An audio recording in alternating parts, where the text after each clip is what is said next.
The Tom Woods Show, episode 2339. Prepare to set fire to the index card of allowable opinion. Your daily dose of liberty education starts here. The Tom Woods Show. Hey, everybody. As the academic year winds down, it's time to start thinking about what you're going to do in the fall. And of course, I highly recommend the self-taught K through 12 Ron Paul curriculum. Not only will your kids get the real story about everything, but they'll also learn the kinds of practical things that they won't learn in the traditional school. For instance, how to be an effective public speaker, how to manage money, and how to run your own home business. And of course, when they reach the high school grades, they will be learning Western civilization and U.S. government from old Tom Woods here. But here's the most important thing. If you're going to join, make sure you join through my link, because only through my link do you get $160 worth of free bonuses. My link is ronpaulhomeschool.com. Hi, everybody. Tom Woods here. I'm about to play for you my interview with Stephen Wolfram, whom I'll introduce you to in a minute. But just a quick word on audio. The Wolfram people wanted to record the program on their end and then send it to me. So I consented to that. So I don't have a local recording of my voice, and so it's gone through Zoom and, of course, been degraded in some way. So obviously it'll be perfectly fine, but it won't be the crisp, beautiful audio coming from my end that we normally have, just because of the unusual circumstances. So having said that, I now introduce you to Stephen Wolfram and what I think is a pretty interesting conversation. So here we go. Hi, everybody. Welcome to episode 2339 of The Tom Woods Show. I'm delighted to have with me Dr. Stephen Wolfram. And Dr. Wolfram, as I was saying before we started, I had a little difficulty coming up with a brief introduction for you. So I am borrowing a bit from the introduction you got on a recent interview of yours that I watched. This has been Stephen Wolfram Day in the Woods household, as I've absorbed a great deal of your content. But Dr. Wolfram is a renowned polymath who has left significant contributions to the fields of physics, computer science, and mathematics. He earned a PhD in theoretical physics from the California Institute of Technology by the age of 20 and became the youngest recipient of the prestigious MacArthur Fellowship at the age of 21. His groundbreaking computational tool, Mathematica, was launched in 1988 and has become a cornerstone for researchers and innovators worldwide. In 2002, he published A New Kind of Science, a paradigm-shifting work which explored the foundations of science through the lens of computational systems. In 2007, Wolfram created Wolfram Alpha, a computational knowledge engine utilized by millions of users worldwide. His current focus is on the Wolfram language, which is a powerful programming language designed to democratize access to cutting-edge technology. He's received honorary doctorates and fellowships from prestigious institutions, and he is the author most recently of What is ChatGPT Doing and Why Does It Work? So, Dr. Wolfram, welcome. Thank you. All right. We're going to be talking today to a lay audience, and I include myself in that. I have a PhD, but it's in history, so no field that helps me in this area whatsoever. So when I first interacted with ChatGPT, for example, I had no idea what I was dealing with. I had never heard of a large language model, and the quality of the responses I was receiving was very, very high compared to what I was expecting. But what was interesting was I did notice interesting limitations to it right off the bat. So I thought I was dealing with something that I could teach things to. I thought I could teach it things. So I started by trying to teach it, so to speak, a couple of children's games. I successfully taught it in quotation marks, a children's game called Fortunately, Unfortunately. So one person says, fortunately, our new neighbors appeared to be very friendly. And then the other person has to come up with unfortunately, and then some over-the-top horrible aspect of the question, like, unfortunately, this was a mere ruse, and they ended up kidnapping us, or whatever it is. And then you just alternate, continuing the story, fortunately, unfortunately. Had no problem doing that. And I could even tell it, I want your unfortunately to be even more ridiculous than last time. And it would do that. But the other thing I tried to teach it was a simple game called Buzz, where the two players alternate saying the integers, beginning, I say 1, you say 2, I say 3.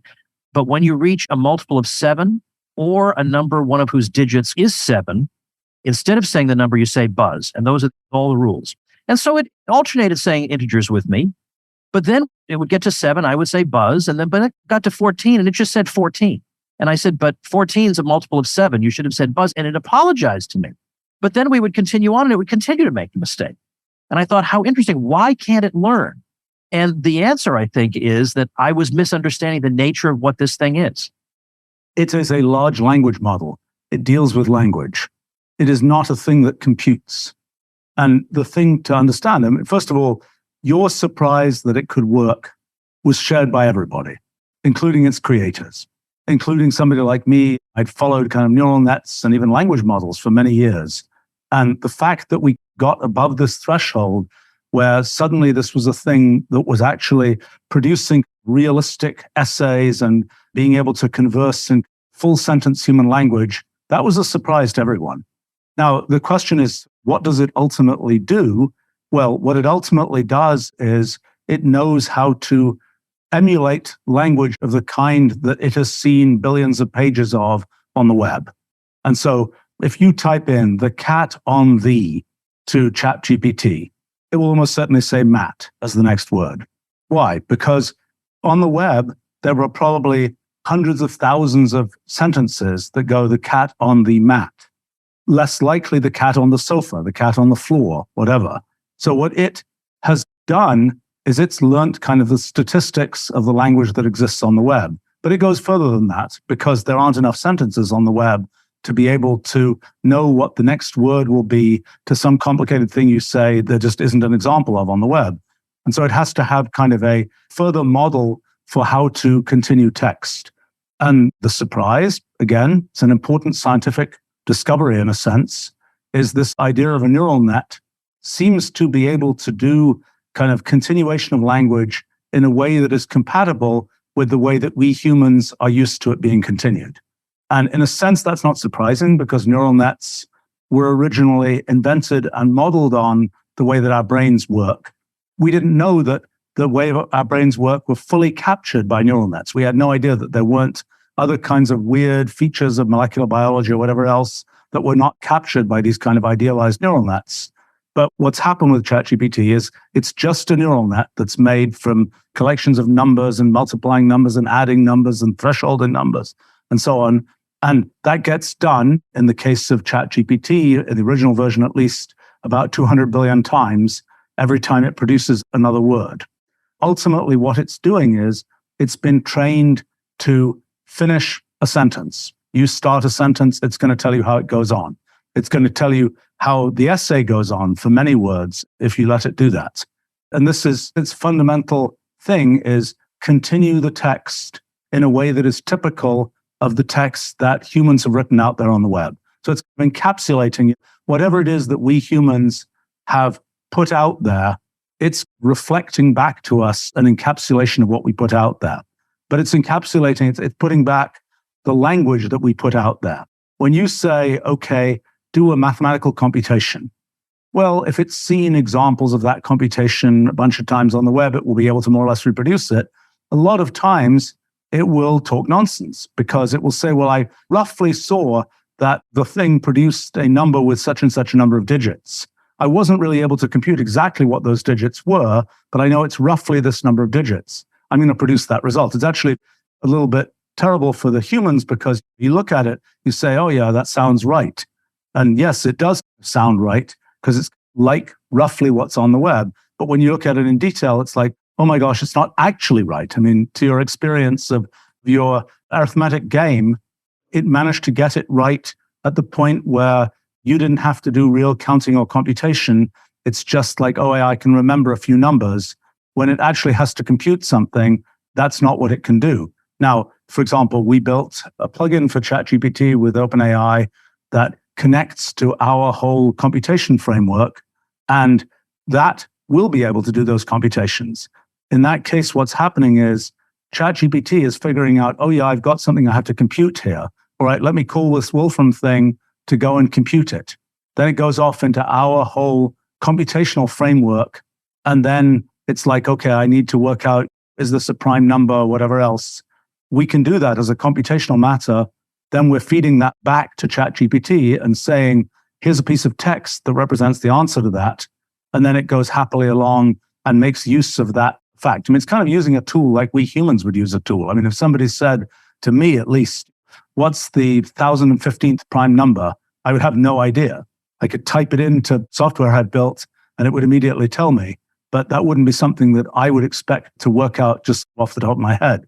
That's another thing to realize about large language models is what humans can do off the top of their head, it's going to be able to do. What humans say, oh, I need to go use a computer, I need to look this up, et cetera, et cetera, et cetera. Those are the kinds of things it's not likely to be able to do.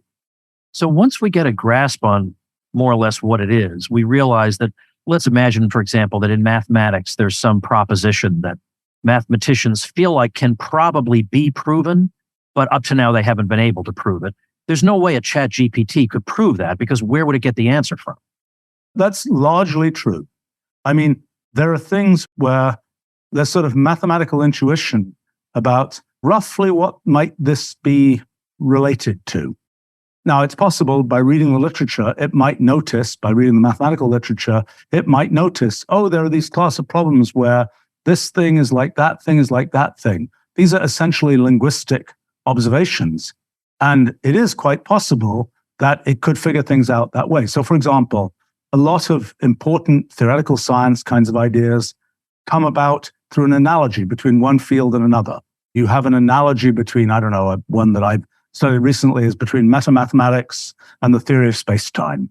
These are very different fields, but yet there turns out to be an analogy. Now, that analogy, I think, is conceivable that analogy could be deduced by reading, oh, the things about metamathematics work this way, and this follows from that, and this is connected to that. And that human kind of relatable analogy, I think, is conceivably accessible. If you say, no, can you do an automated proof of this theorem? Not a chance. Not what it does. The only place where it has any potential, somewhat unproved, is when you are trying to say, oh, I'm going to prove this theorem. I have this axiom. I'm going to apply this axiom, then this one, then this one. I'm going to pick a path which gets me from the thing I started from to the theorem I wanted to prove. And often there's a question of do you go that way on the path, or do you go the other way on the path? And making good choices about intermediate branches on the path is important to seeing whether you get to the final result. And one thing people have done lots of experiments with, we've done these too, is can you make use of the heuristics that a large language model learnt from human language and apply them in what's the most likely way that this path is going to end up with something good. The reason that's not totally crazy is the following. When you're doing kind of mathematics, one of the things that's important is it's not that hard to generate arbitrary theorems. What's not obvious is which of those theorems humans are going to care about. You can just write down some, you can automatically generate all kinds of formal mathematical results, but they may be results off in some direction where humans would just say, well, that's amusing, but we don't really care. It doesn't really relate to anything we're doing. It's kind of like there might be a territory, a geographic territory where people say, well, it's nice that Antarctica exists, but we're not actually going to build cities there because it's not a place we want to hang out and colonize. And it's the same kind of thing in mathematical space. So that's a place where it is conceivable that something which kind of knows our preferences from knowing billions of pages of language we've written could have some hope of providing insight. But for the most part, you're absolutely right that when it comes to the machinery of science, a large language model is not what you want to use to progress with the machinery of science, so to speak. I'd like to try to understand a result that a number of my academic colleagues have been getting with ChatGPT. So if I were to ask it, name for me a few of the most influential books in economics in the 20th century, I'm sure it would tell me John Maynard Keynes's General Theory, maybe it would give me Alfred Marshall. We would have no problem doing that. But if I asked it about some obscure corner of marine biology, well, then it's not that it comes back and says, I'm sorry, but I'm up against the limitations of my knowledge. Instead, I get completely fabricated results. Is it possible to tweak this thing so that at some point it becomes capable of acknowledging its limitations? I have observed it fabricating bibliographical sources out of whole cloth. It's a subject to very active research. I mean, literally every few days, there's another sort of academic effort to try and do this, to try and know when. And so one of the recent ones had to do with, if you just watch the inside of the neural net, people have observed that, I don't know if it's correct, but people claim that when it's lying, certain parts of the neural net are more active than when it's telling the truth, so to speak. It's like the lie detector for the neural net. Whether that will work out, I don't know. This question of does it know when it knows, it's not self-evident that it wouldn't know when it knows, so to speak. It's not built into the nature of the thing that it can't know when it doesn't know, so to speak. The actual way it's been built so far, it doesn't have that capability. I think one thing a lot of people believe, including myself, is that what's been put into ChatGPT now is really three things. It's the structure of language, a certain amount of common sense knowledge, and a whole bunch of actual detailed facts. Who was John Maynard Keynes? What was, et cetera, et cetera, et cetera. Those detailed facts don't really belong in the large language model. To know, how old was John Maynard Keynes when he died? It's not really something that is relevant to putting together an essay. It's something where you need to go look it up to be able to find that knowledge, but you don't need it to conceptualize the structure of a typical essay. And so I think what we'll probably see happen is that the actual layer of kind of the linguistic user interface that is the large language model will be something much thinner, something which really just encapsulates language as it is, a certain amount of common sense knowledge needed to make sensible versions of language. And then it'll be up to, folks like us who build kind of computational knowledge systems, with the main computational knowledge system actually that exists. And it'll be up to computational knowledge systems to feed in the actual detailed facts into the system. If that works out, it has a lot of consequences. Because like right now, these large language models, they're big. They're not readily runnable on your average personal computer. If one can factor out the pure language part from the big facts part, it is much more plausible that these are things that can be run by individual people on their own computers, not centralized, et cetera, et cetera, et cetera. And it changes some of the use cases for these systems are significantly changed by the ability to have kind of the thing running privately versus the thing running in some central place and so on. But my guess is that's what we'll eventually see happen. How quickly that will happen, well, that's a question of predicting the research, which is actually hard to do in this case. Just as it was very hard to know 2023 was going to be the time when large language models reached the point of being human compatible, so to speak. I mean, I couldn't have told you within a couple of decades when that would happen. And I don't think anybody else really could have either. And it's hard to know exactly. We can't even now predict 2025, what that's going to look like if 2023 was such a surprise to us. I'm thinking about when I was 10 years old, I was programming in the basic programming language, if you remember that. I do. And, in elementary school, this is how they were teaching us to interact with computers. And I thought it was exciting. But I remember specifically asking my teacher, does the computer, and here I know I'm inserting a complicated word here, does the computer understand what I'm asking of it? And what my teacher said to me, it does not. He said, it just knows if he types this, you light up this. And you were asked recently about the extent to which something like a ChatGPT could be said to understand what it's saying to you. And I think you had an issue with what the idea of understanding, what we mean by that. And I think what a layman like me means is understanding. I think we can grasp from contrasting somebody who plays the piano like an automaton versus somebody who plays the piano with a comprehension of music theory, so really penetrates to the nature of the piano. That person would be said to have understanding. And I think that's what we want to know. Is there ever a machine that could penetrate to that level? What you're sort of implying there is, imagine that we looked at your brain when you were playing the piano. Is what you're seeing in your brain just this little circuit that's activating that says, play the next note, play the next note? Or is there some bigger, is it entraining a larger part of your whole mental structure of doing this? And I think that's a complicated question for a large language model. So it was a question for a long time. Can a machine understand natural language?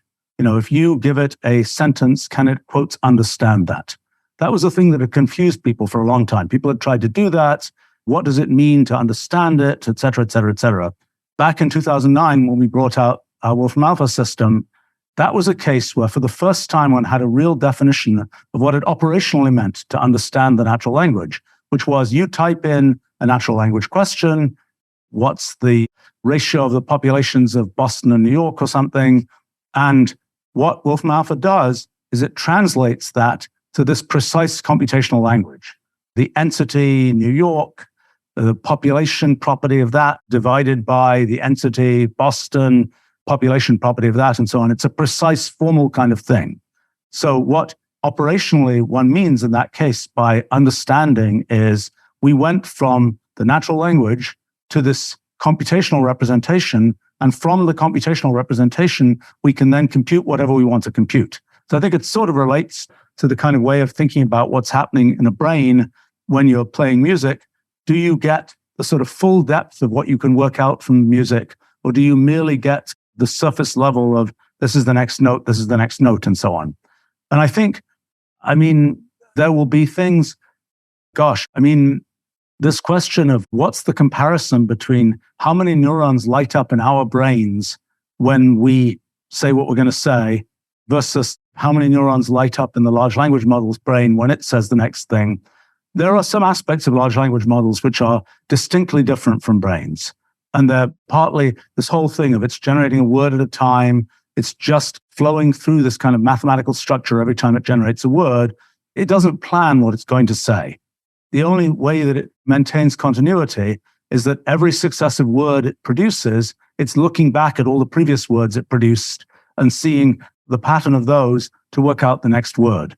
There are things we're pretty sure happen in brains that involve not just this kind of feed forward of generate the next word, but also a certain amount of feeding back of informing the system more about how to do that planning. It's not clear how this works in neuroscience, but there's at least some evidence that there are additional things going on. So I think we'll see more, probably a greater depth of more neurons involved, more things lighting up as more language is produced. And we'll see also this very non-human thing of computations happening, where you can go to sort of arbitrary depths of computation, something we humans are not able to do, something we humans are really bad at doing. If you say to a person, take even maybe a basic program, you might be able to run it in your head. But if you take more complicated programs, nobody can run those in their head, so to speak. You use a computer to run those things. It's not something where you expect to have this sort of whole loop of computation happening directly in your brain. But I think the thing to understand about the difference between the programming language model, what BASIC does, and the kind of thing that a large language model does, there are a number of important differences. One is the kind of the concept of how you use a language like BASIC is it has certain primitive operations that are things that relate to things that were built into the computer. And you engineer what your program should say based on knowing, I want to do this, I want to do that. I can foresee in advance what's going to happen when I put down that step in the program. Whereas what we're seeing with these more complicated computational systems, including large language models, is that's no longer the case. You can't readily foresee in advance what the system is going to do. You just basically have to run it and see what happens. And that's a very different form of kind of interaction with a machine that we've been used to. It's something that is not that different from our interaction with, for example, the natural world. Until you know the science of how something works, you just say, well, if I plant this plant in this way, then I find out 3 months later that it's growing in that way. It's not something where I can have a mechanistic model of what's going to happen. These examples I'm about to give may seem silly, but I don't think they are, actually, because I think maybe it can help at least me and other laymen understand a bit better what's going on here. If I say roses are red, violets are, we all know the next word is blue. And so the way that I've understood what's going on with ChatGPT is that ChatGPT is more or less that kind of thing on an astronomically more complicated scale. But if that were true, if that's all it is, and obviously that's just a very, very crude approximation, then it's harder to explain how I'm able to ask it to write me a poem and it knows how to rhyme the words. It actually can rhyme words. Or I can ask it to compose a haiku and it knows how to count the syllables.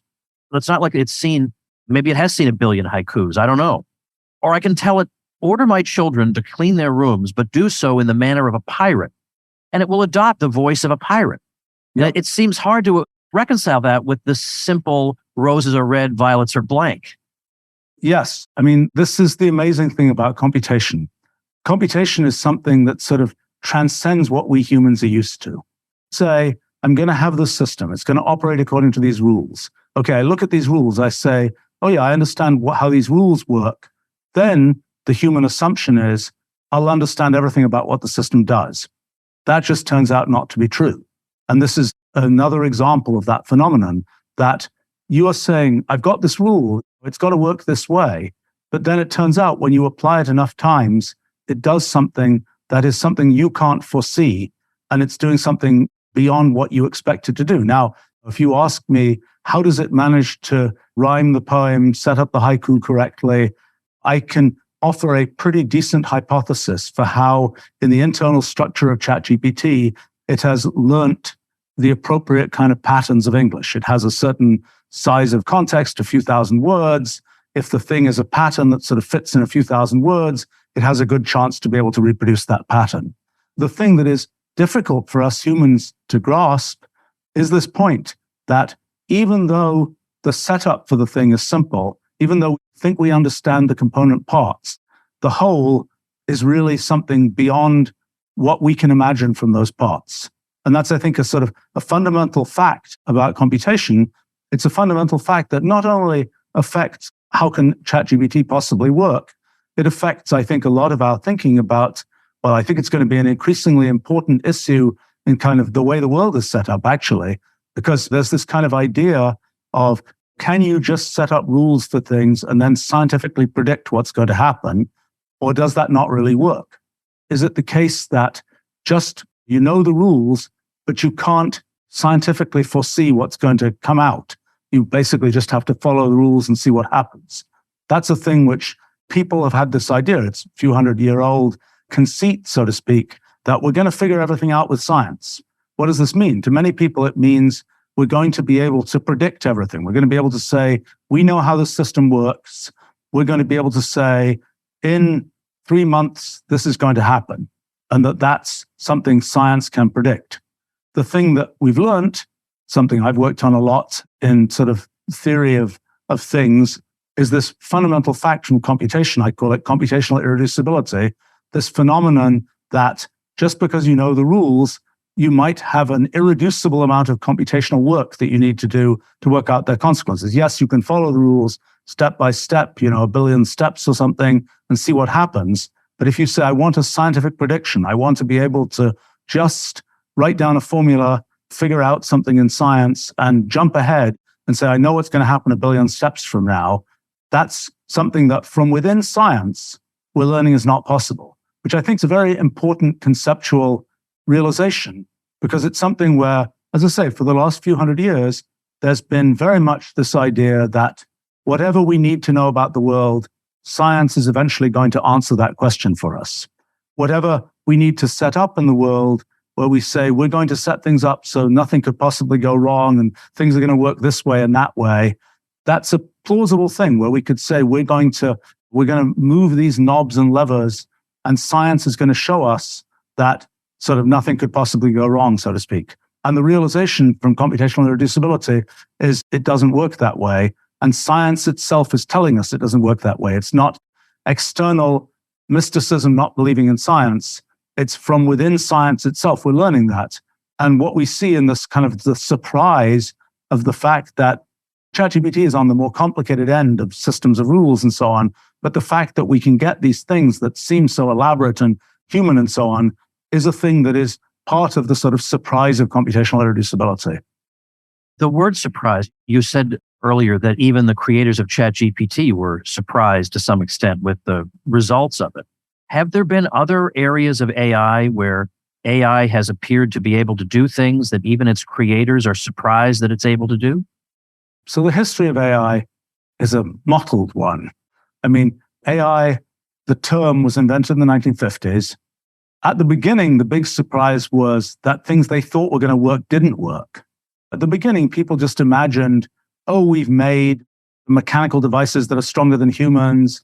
We'll make giant electronic brains and they'll be better than human brains. And if you go into the 1960s, people were imagining, like in the Cold War period, there was this wonderful belief that we better have automated translation because, gosh, if there's a human translator in the room, translating between these heads of state, the translator might throw everything off as a human. But if we have the machine translation, it's going to not do that. Of course, machine translation didn't work in the 1960s. People were off by many decades in when that would work. And so at the beginning, there were many disappointments in AI. This idea of neural nets actually dates from 1943. The things that are inside ChatGPT, that kind of computational structure with many engineering innovations, but the basic structure was created by a couple of people in 1943. And people had tried to use neural nets ever since 1943. People in the 1950s, people started using them for various kinds of vision tasks. There was a considerable military use of these things, all sorts of other places. They sort of gradually bubbled along doing specific things. Recognizing digits, handwritten digits. That was one application that sort of started to work in the 1970s, 1980s. Okay, for people like me, I tried using neural nets around 1981. They weren't very interesting. They didn't do anything very impressive. I kind of thought this is never going to work. And the first, I would say, really, the big surprise, there was a big surprise at the end of 2011, beginning of 2012, when neural nets started to be able to recognize images in a way that nobody had really expected they would. And in fact, there'd been a particular person his group had really been pursuing this idea of deep learning for many, many years. And it didn't seem to be doing much.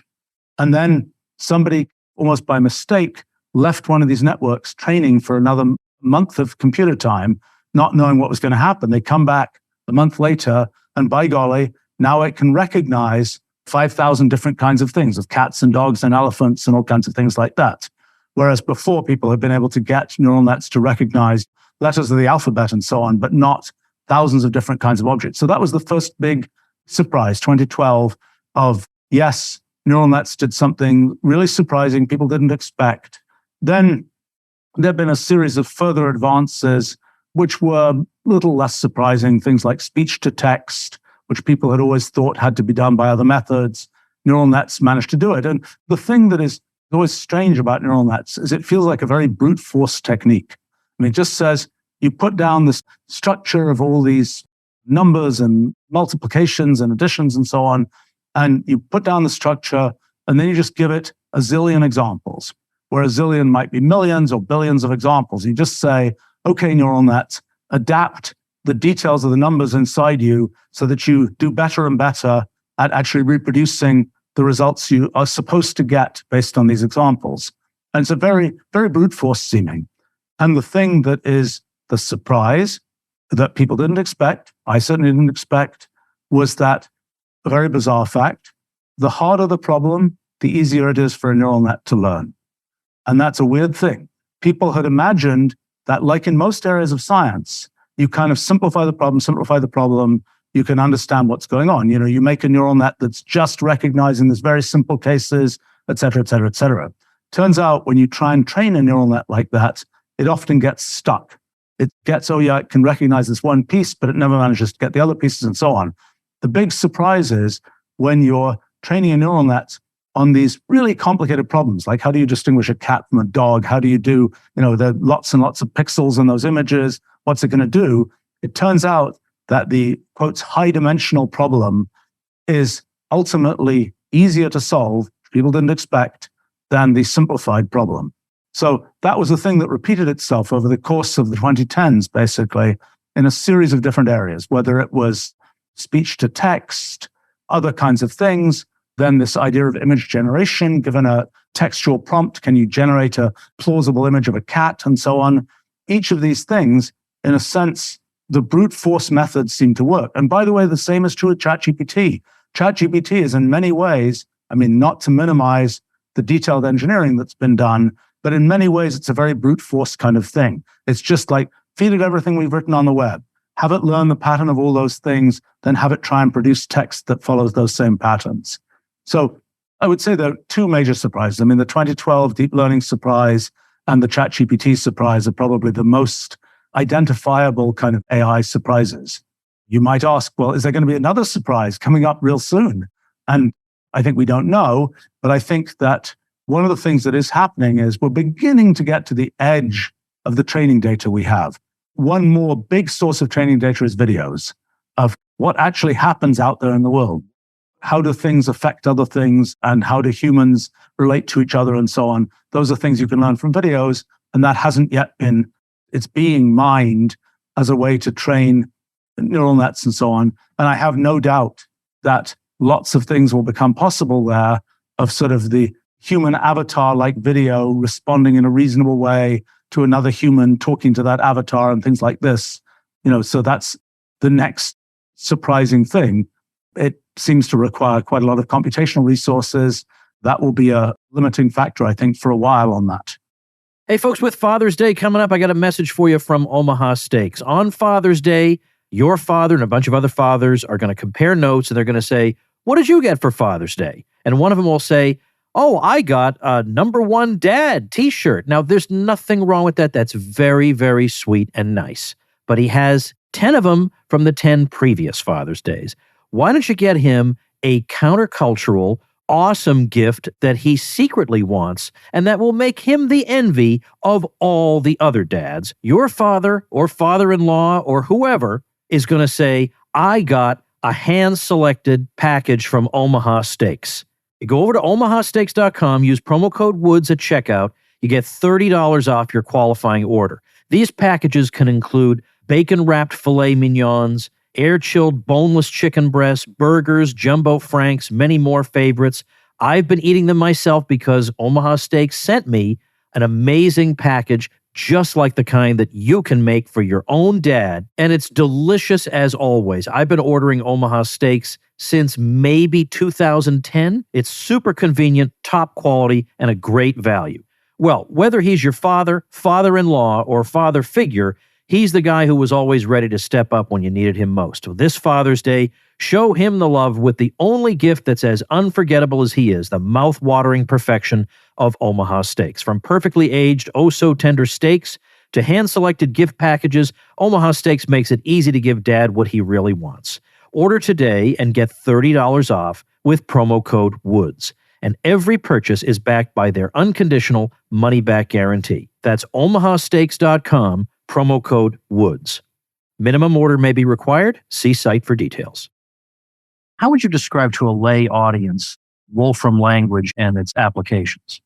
Okay, let's start with a kind of an analogy, which is people are often surprised that ChatGPT can do a certain amount of logic. It can say if P implies Q and Q implies R, then P implies R, whatever else. The thing that's interesting is it learned logic the same way that Aristotle figured out logic. That is, Aristotle looked at, presumably, lots of examples of rhetoric and things like this and said, these are patterns of how arguments follow, how the pieces of arguments follow from each other, and said, okay, but we can abstract from that. Instead of having this be a discussion about a turtle and an elephant, it can be a discussion about a P and a Q, and P and Q can stand for anything. And logic was one of the first examples of kind of lifting above kind of natural language, lifting something formal above natural language, lifting something which has a kind of formal structure that is independent of the particular details of a language. And that's kind of an early part of the whole story of science and mathematics, is can you go from all the details of the world to kind of lift this formal structure? What's the point of doing that? The point of doing that is once you have things formalized, you can expect to build a whole tower of consequences. When you just have, oh, I've got the statement, the turtle is smaller than the elephant or something, and you kind of roughly say that, and et cetera, et cetera, et cetera. It's hard to go on and deduce. It's hard to get this whole sort of tower of, so what are the consequences of that? What are the consequences of that? And not have the thing be rickety because something that you were talking about down at the base of the tower was something that was ambiguous in the language, and it didn't really, you weren't able to solidly build it up. So the big point is, can you formalize the world? Can you take things about the world and make them precise, make them something where you can expect to deduce from this to that to the other thing? And that's something that has been successfully done in mathematics. Mathematics has gone a long way beyond the kind of mere discussion of, oh, well, I've got 2 dogs and 3 dogs, and that makes 5 dogs type thing. You have the abstract 2 + 3 = 5, and then you go far beyond that. And essentially what made that possible was an invention about 500 years ago of mathematical notation.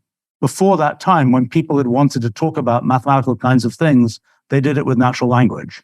But then people invented plus signs and equal signs and all those kinds of things. And that kind of launched this kind of streamlined way to talk about mathematics in a formal fashion. And that's what launched algebra and then calculus and basically modern mathematical science and engineering. So what are we trying to do? We're trying to do the same kind of thing, but bigger. We're trying to say, let's take things that exist in the world. Are they cities? Are they paths on the surface of the earth? Are they chemicals? Are they molecules? Any of these kinds of things, and have a computational representation, a precise computational representation of these things. And if we know something about, we know, given these two positions on the earth, we know what the distance between these is because we can work that out using spherical trigonometry and things like this. We know the procedure for doing that, encapsulate that. So the idea of Wolfram language is to provide kind of a notation for talking about the world precisely and computationally. And then the big bonus is, once we are able to do that, we're able to get a computer to compute things about what we figured out for us. So once we have a computational representation of an image, for example, once we have a computational representation of the idea of a human face or something like that, then the computer automatically figure out, okay, where are the faces in this? Let's work out how many faces there are here, all those kinds of things. And what our goal, my goal for the last 40 years or so, has been to kind of make as much as possible about the world computational, in a sense, formal and precise, so that we can build these towers of capability in the way that mathematics has been able to build a tower of capability that's led to modern mathematical science and engineering. And what that means operationally is pick a field, like history, for example. And then the question is there for any field X, is there a computational X? What does computational history look like? What does that even mean? Well, in Wolfram language, for example, we have lots of data. We have data on, I don't know, maybe 5,000 battles that have happened in the history of our civilization, so to speak. We know where they are. We know if whatever the sort of some basic historical account of what happened in that battle. Okay, so you can say, well, I wonder how much of this war took place in this place. Well, you might have a words version of that, but you might also just be able to say, okay, these are the geopositions of those things. Let's make a map. That's easy. Let's say, did this roughly move from the east to the west? Is that something we can see in the sort of deduce from the structure of these things? Or, for example, you might say, let's look at the rise and fall of empires or something. And it's kind of amazing to see the sort of computational version of human history play out of, the borders of countries, that a country will get bigger, bigger, bigger, and then it will sort of pop and come down to nothing, and then other things will fill in for it, and so on. And you get this idea that there might be a way to think about something even as humanistic as history in a way that has a more formal character to it. Now, some of the things you may deduce from that you may or may not care about, but it's kind of a different way. It's a way, just as mathematics introduced into physics, for example, this very different way of thinking about physics, so computation in general introduces into pretty much all areas a way of formalizing things, a way of clarifying one's thoughts. I mean, this is one of the great things about mathematics, is that there's a certain precision and discipline of thinking that mathematics gives one. From Plato on, people were enthusiastic about the idea that mathematics is a place where it's just true. There's no human argument about it. It's just a thing you can formally deduce as true. And so what computation does and computational language does, is it gives you this way of formalizing questions and things one can work out about the world. And the things one can work out may be different from the things one cared about before, just as they were when mathematics was introduced and so on. So, I mean, as a practical matter, what's happening is pretty interesting with LLMs and ChatGPT and things like this, is it used to be the case up until a few months ago that if you wanted to write Wolfram language, if you wanted to write this computational language, you had to be able to do that from scratch, sort of know the words in the computational language and be able to string them together in a meaningful way. Just as if you want to write something about mathematics, you have to know how to write down these mathematical symbols and so on. The really interesting thing that now seems to be possible is you can just walk up to a computer and start typing natural language and expect to create a piece of computational language. The thing that is the modern workflow, and I say modern, when I say modern, I mean a few weeks modern, not modern as in this decade or something. You type something in, you generate a piece of code.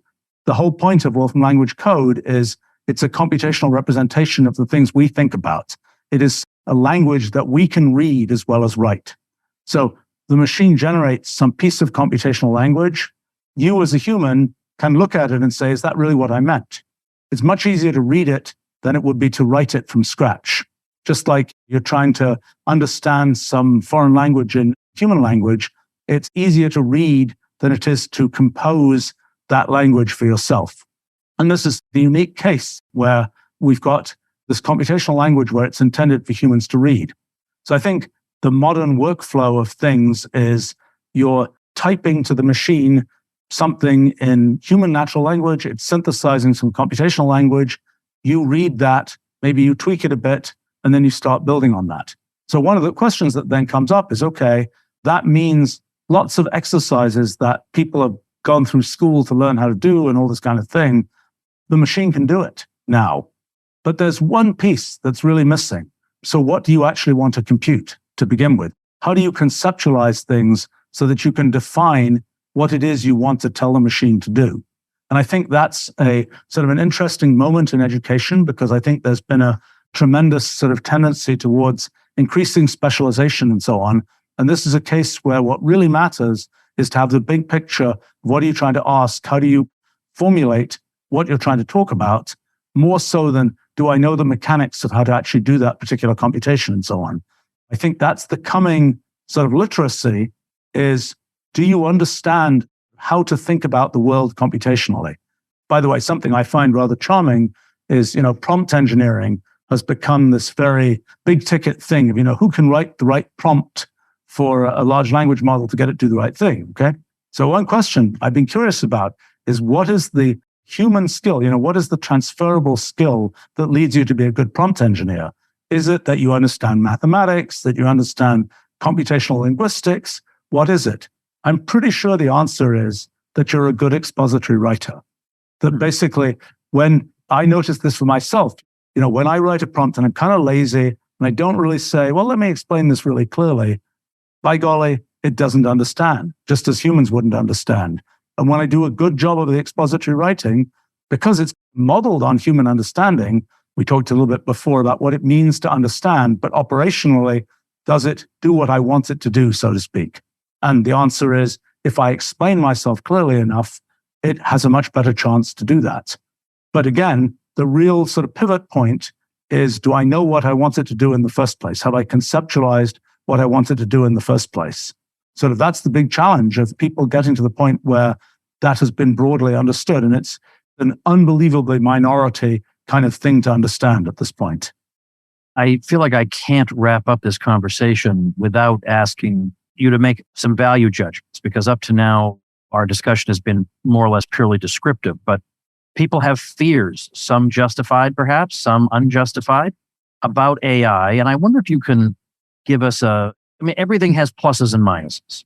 Can you give us an overview? And I know that you've written an enormous amount on, I've been reading a bunch of your articles. In fact, the question of, is AI going to take all our jobs? I'm just going to link people to your article on that on our show notes page, tomwoods.com/2339. But can you assess for us the pluses and minuses for civilization, for human flourishing of AI as you see it developing? Yeah, one of the things that is a change over the course of human history is technology and automation.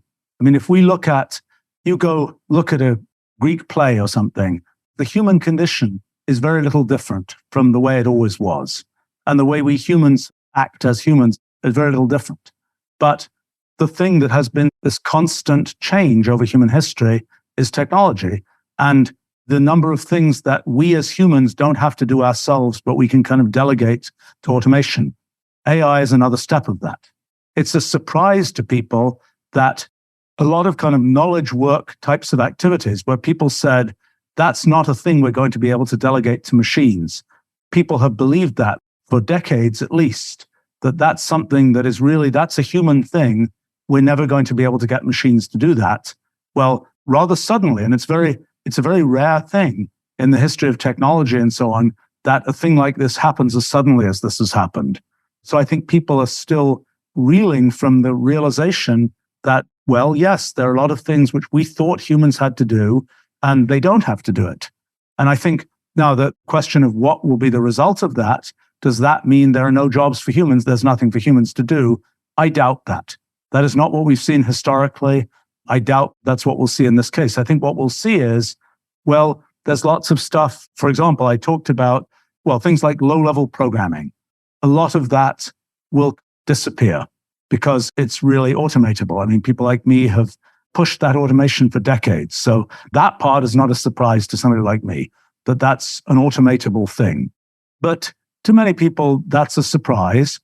So then the question is, so when that becomes automated and programming is free, so to speak, what does that then mean?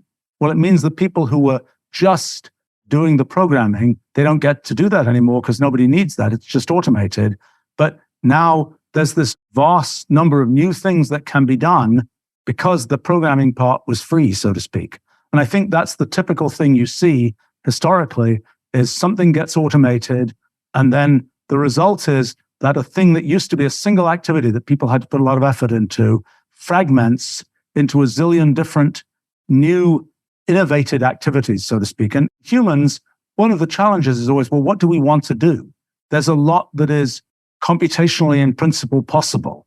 The question is, which things of all the things that we might consider, whether it's doing podcasts, whether it's playing buzz games, whether it's doing this, whether it's doing that, this question of what do we choose to do is a question that is quintessentially human. There's nothing that's going to tell us there's a mathematical theorem that proves you have to play this kind of fortunately, unfortunately game or something like this. That's a human kind of choice to decide that that's something that's worth pursuing. And I think what automation does is it sort of opens up more possibilities for kind of different human choices. And that's a place where we humans are definitely in the loop in making those choices. There isn't sort of an abstract way to make those choices. So I think in terms of, will automation make the world a richer place, richer in the sense of more things for people to do, more interesting things for people to do? I think the answer is absolutely yes. Will it be the case that there's this kind of terrible divide between the people who understand this stuff and the people who don't understand this stuff? I think actually this is going to bring those two parts much closer together. I think that the technical tower that you need to understand to sort of be functional in some particular area just got substantially automated away. What becomes important is the global understanding. It isn't the technical detail, the thing that you had to get the PhD to learn about, so to speak.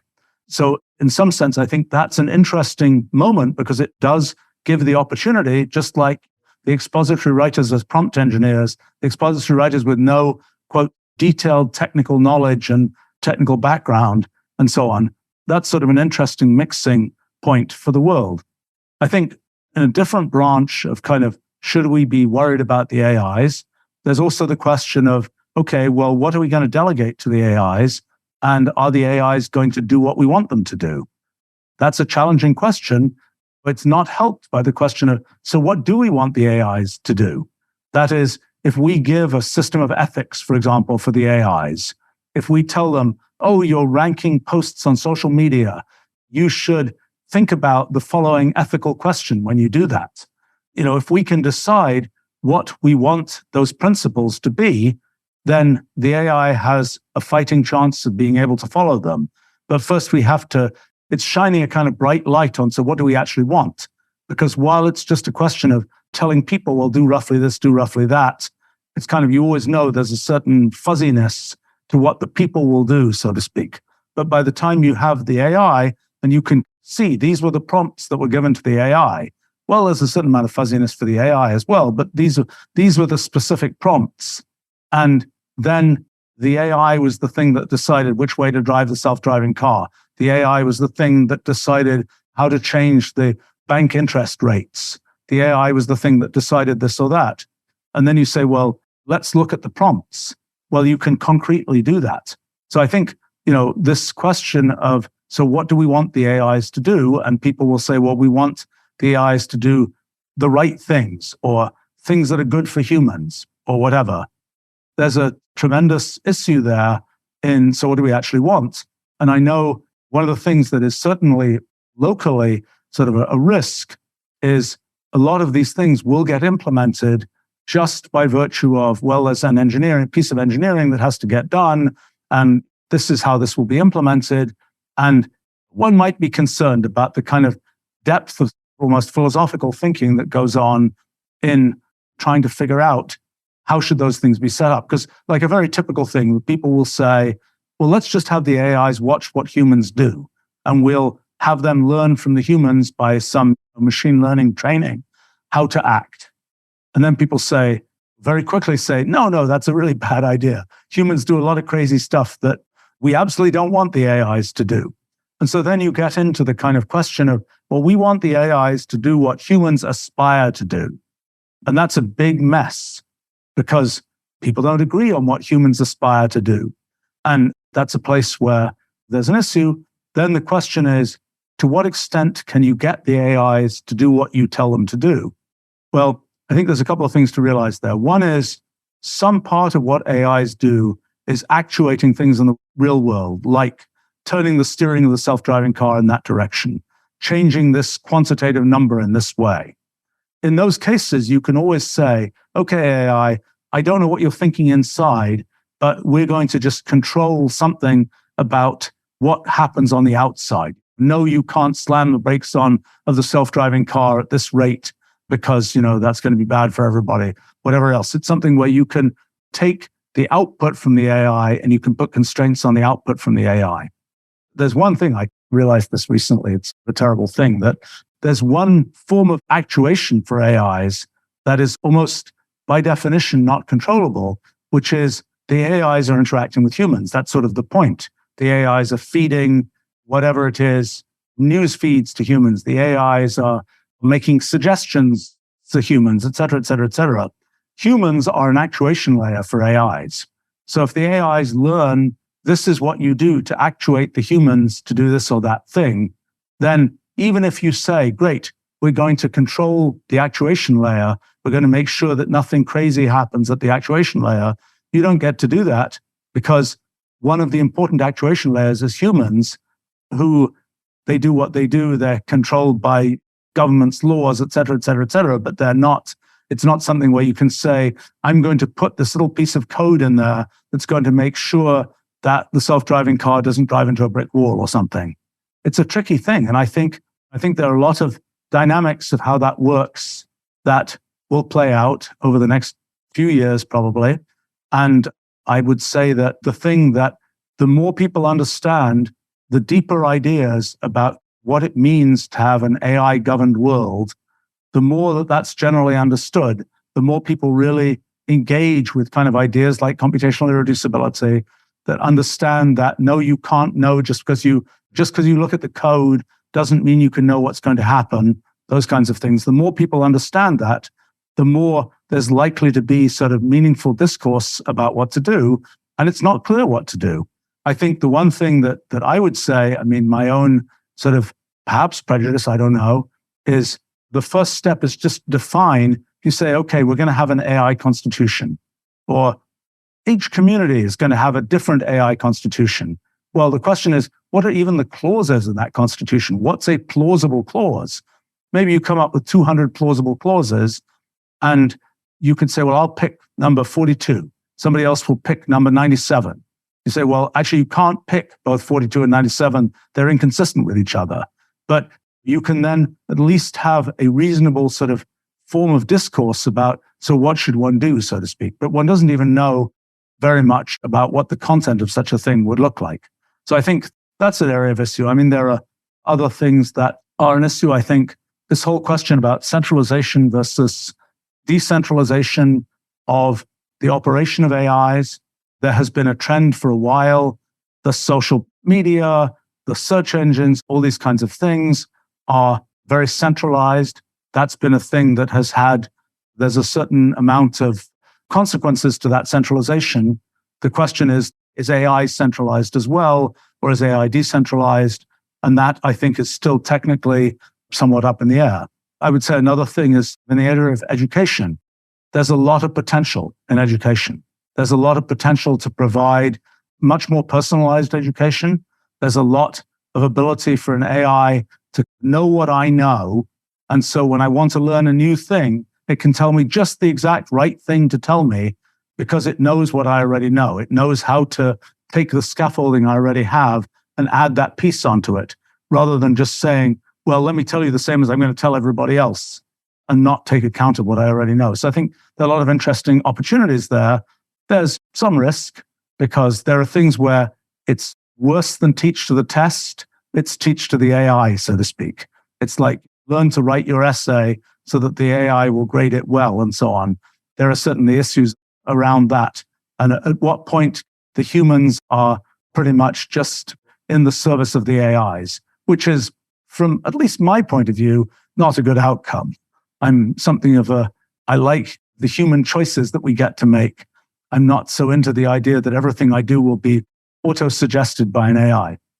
As we wrap up, I guess one final thing. There is a concern that was raised the last time I did an episode on this. Somebody said, if we begin to offload more and more intellectual tasks onto AI, because I no longer have to learn how to write an essay because AI can write the essay for me, isn't there a fear that we become, well, frankly, stupider, more easily manipulated? We have more difficulty discriminating between truth and propaganda because the AI can do it for us. The AI can do all the thinking for us. This is the thing that, yes, once you've defined a question, maybe the AI can do a good job of answering it. But what about defining the question? That becomes much more the role of humans, the role of education to teach humans how to do that. I think that the kind of thinking broadly and critically is something that actually we should and probably will get to do more of because the technical detail has been automated away. And people always say this. I myself have spent some part of my life building tools that automate a lot of kinds of computational things people do. And it's the concern, oh gosh, if people don't do integrals by hand anymore, nobody will know how to do an integral anymore. Well, turns out there's an interesting other effect. If you do 1,000 integrals by computer, you get all sorts of interesting intuition about how integrals work, which you would have never had by doing 25 integrals by hand. It's kind of you get a higher level picture, you get sort of a higher level set of thoughts that you can have because you automated away kind of the technical detail. I think that's going to happen in lots of areas. That can happen in lots of areas. Now, people may just say, gosh, I'll just do what the AI says. It's kind of like I forgot how to read maps because I just follow my GPS. And sometimes my GPS tells me to do stupid things. And it's a bit of a jarring moment when you realize this GPS is doing something completely crazy. I actually now have to think about some piece of geographic thinking, so to speak. And I'm actually quite optimistic about the extent to which people will be more interested in truly human, sort of broad thinking as a result of increased automation than that people will be like, yes, I can. I would say that one of the things about writing essays that's a little bit of a special case is that essays are a way of crystallizing thoughts. They're a way of us figuring out what on earth are we really talking about. There are other ways. Writing computational language is another way. Writing mathematics is another way. These are ways of expressing ourselves that sort of allow us to clarify our thoughts. And the clarification of thoughts is something that's absolutely going to be critically necessary in telling the AIs what to do. It will be, can you get away with never having a thought about what you want to do, just following the stream of what everybody else tells you to do or what the system tells you to do? Yes, there are people who do that, but I don't think that will be, I think the norm will tend to be that the set of people who can exercise their sort of human thinking abilities will be broadened by the fact that people don't say, oh gosh, I can't do anything with computers because I didn't learn to program. That won't be an excuse anymore. You can expect to broaden out the people who have access to the most powerful kind of ideas and tools that our civilization has come up with. That has been something that's been very bottled up in a place where you kind of have to spend a decade of your life learning to get to that point in the tower that you can use these things. I think that's something we can expect to get greatly opened up. And that's an exciting thing. My feeling is, if anything, people will get better at thinking broadly and deeply than they have been before. And they will be not as concentrated on, can I do that math problem? Can I do it faster than the other person? Or can I do this thing that's automatable in a faster way? But we'll be doing these things that are very human and that really involve, to me, some of the things that sort of make us most human and make us most interesting, so to speak, that involves broader and deeper thinking.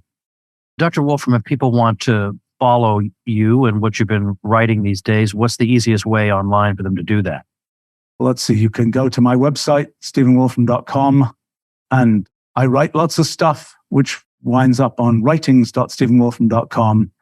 I also do, last few years, I've been doing lots of live streaming, and I do a couple of live streams every week, which are actually interactive things, which are Q&A, where people ask me questions about all kinds of things, and I do my best to try to answer.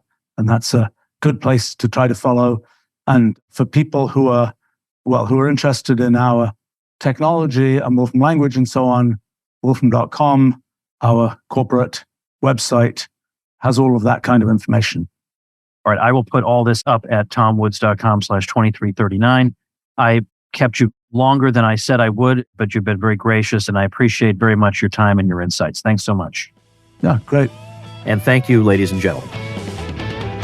Become a smarter libertarian in just 30 minutes a day. Visit tomwoods.com to subscribe to the show for free, and we'll see you next time. Like the sound of The Tom Woods Show? My audio production is provided by Podsworth Media. Check them out at podsworth.com.